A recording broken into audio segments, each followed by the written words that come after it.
Hi there, happy hump day and welcome to Wednesday. So, how competent are you for the future? If you think back to your primary school days, you would have learned to spell, to add, subtract. You might have learned about how volcanoes erupted or why the dinosaurs became extinct. All of the things that you were learning were, in effect, often skills, technical skills.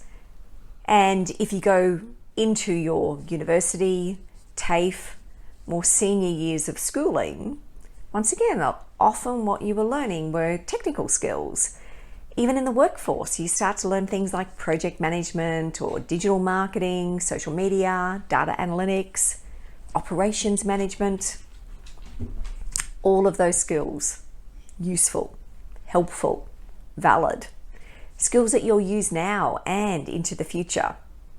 But if that's where your learning starts and then stops, there's a challenge, there's a problem, because so much of what we're going to need now and into the future is about competencies. Now you might be sitting back and going, well, what's the difference? What's the difference between a skill and a competency? Your competencies are those abilities, the attributes that you need to be successful in a role. And they're often referred to, and to my mind wrongly, referred to as soft skills.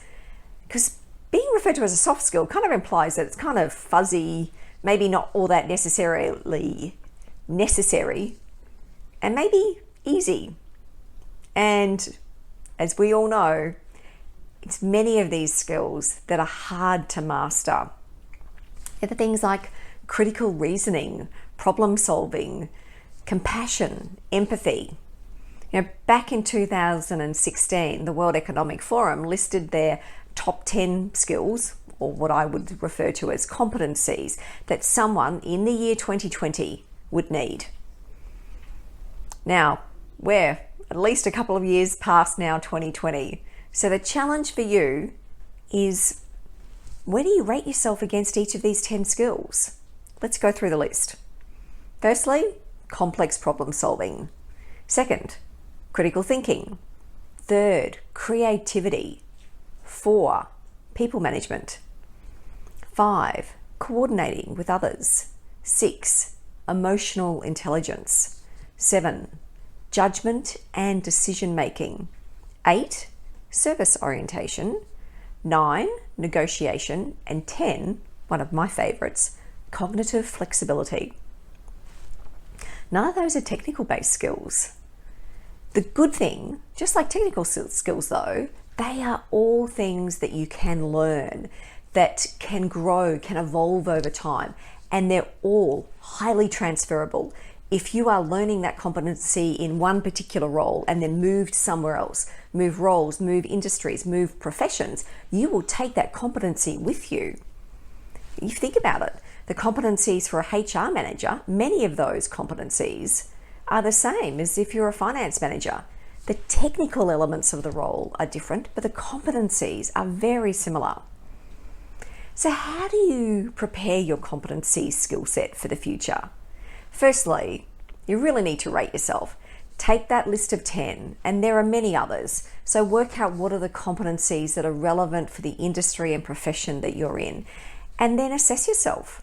How competent are you? You can just use a scale of 1 to 4. 1 meaning you don't really have any skill or ability in that competence. 2, you might have some, but you're not proficient.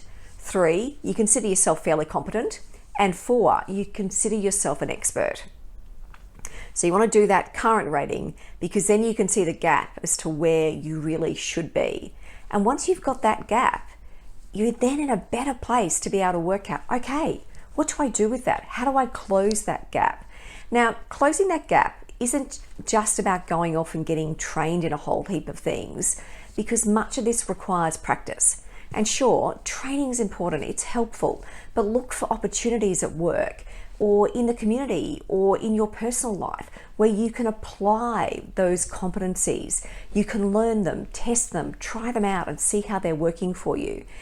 What you ultimately want to do is work to develop and highlight and emphasize those competencies over time.